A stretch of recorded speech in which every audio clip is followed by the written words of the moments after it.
Nyuszi fülét hegyezi, nagy bajuszát földöri, répát eszik, hop, hop, hop, nagyot ugrik, hop, hop, hop.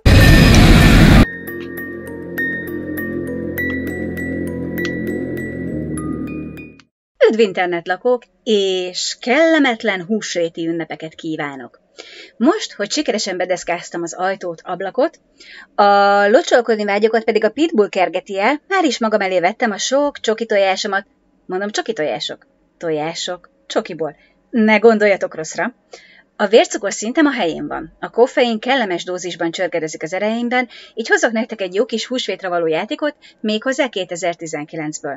Ha valaki szeretne engem meglocsolni, először ezt a játékot kell, hogy kijátsza.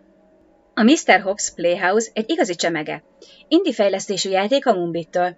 Már gyerekként imádtam a sok cukiplüst, de mint 80-as évekbéli gyermek, nekem is voltak elfuserált plüsseim, retro húsvéti élményei, és szomorúan adtam oda a csokit a fiúknak.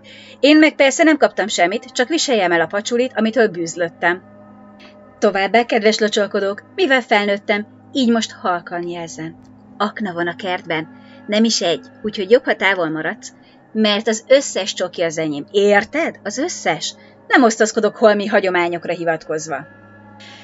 Na szóval kanyarodjunk vissza a plüsnyavajákhoz. Biztos neked is volt olyan, amitől kivert a víz gyerekként, és ha tehetted volna, rögtön a kukába vágod. Persze, a felnőttek nem értették, mi bajod van, és nyugtattak, hogy tévedsz, és igenis cuki az a plüss nyulacska.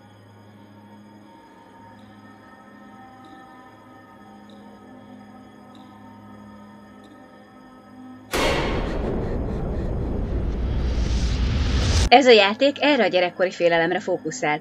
Ruby egy átlagos kislány, aki kap a nagyjától egy kézzel varrott nyulacskát. Ruby retteg tőle, meg akar szabadulni, Csúzival szeretne aludni, de a felnőttek persze jobban tudják, és az anyja elkobozza tőle. Tőlem is elkobozták, pedig nem én lőttem ki az óvoda ablakát, esküszöm. Piri néni, remélem ennyi év után már hisz nekem. Ruby félelme valós. Az éjszaka folyamán a nyulacska életre kell, és a házban grasszával vadászik a kislányra. Főhősünk neki is vág az éjszakai kalandnak a házban, hogy megkeresse a szüleit, a hálószobában döbben rá, hogy nincsenek otthon. Decens, karmolás nyomok tettézik a hangulatot a falon.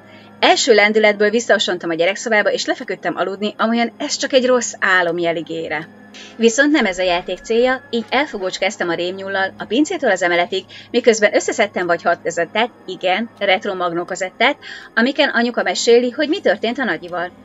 Lassan kibontakozik felnőtt fejjel, hogy a nagyi elméje megbomlott, kórházba került, közben a minket üldöző rémnyúl, Mr. Hopp is egyre véresebb és rémesebb. Körbebújócskázom vele a házat a kulcsért, hogy kinyithassak egy ajtót, és megszerezhessem a csúzlimat, a szent csúzlimat. A végén még a nagyiba is belefutok. Na, itt ragadtam meg a macskát, kellett a pszichés támogatás, és dobtam át a kontrollert a páromnak. Ő a férfi, tessék engem megvédeni! Spoiler alert következik. Mr. Hopp a nagyimnak elzásza magát, epikus boss fight. Na jó, nem, csúzlival lőd a nyavajást, de elég hamar kipurcant a dög, zsaruk megérkeznek. Persze, sosem érnek oda időben, mindig miután a tisztes polgár megoldotta a helyzetet, vagy egy 5 éves kislány, méltóztatnak megérkezni csak, hogy villogtathassák a lámpájukat. Összefoglalva, a Mr. Hopp egy ügyességi játék, került ki a házban szétszórt játékaidat, bújj el a kanapé mögött a rémnyúl elől, gyűjtsd össze az információt és szabadulj ki. Az irányítása számomra nehézkes volt, mivel még most is csak tanulok a kontrollerrel mozogni. Nem mindig veszi be az ugrásparancsot, vagy rövidebbet ugrik a karakter, mint amire számítasz, és ilyenkor persze elkap az a dög. A zenéje idegesítő, mindig ugyanaz a dallam, amolyan a cirkuszból a bohócra emlékeztet, és én eleve félek a bohócoktól. Mindehhez a nyomomban egy horror cirkuszból szabadult nyúl. Azt hiszem, egy életre végeztem a plüssnyulakkal, egyet sem vagyok hajlandó megtartani, inkább a locsolkodók, és a nyulak is maximum fokhagymáson átsütve jöhetnek egy adag házi törköly kíséretében. Ha szeretsz ijedezni, ez a játék neked való lesz. És mivel már hozzászoktatok, hogy mindig van tanulság, valami merengés vagy emlékezés, hát legyen most is egy.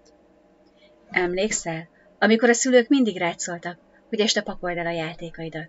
Emlékszel erre? Végre rájöttem, hogy miért. Gyerekek, pakoljátok el azokat a nyavajás játékokat, különben jön Mr. Hopp.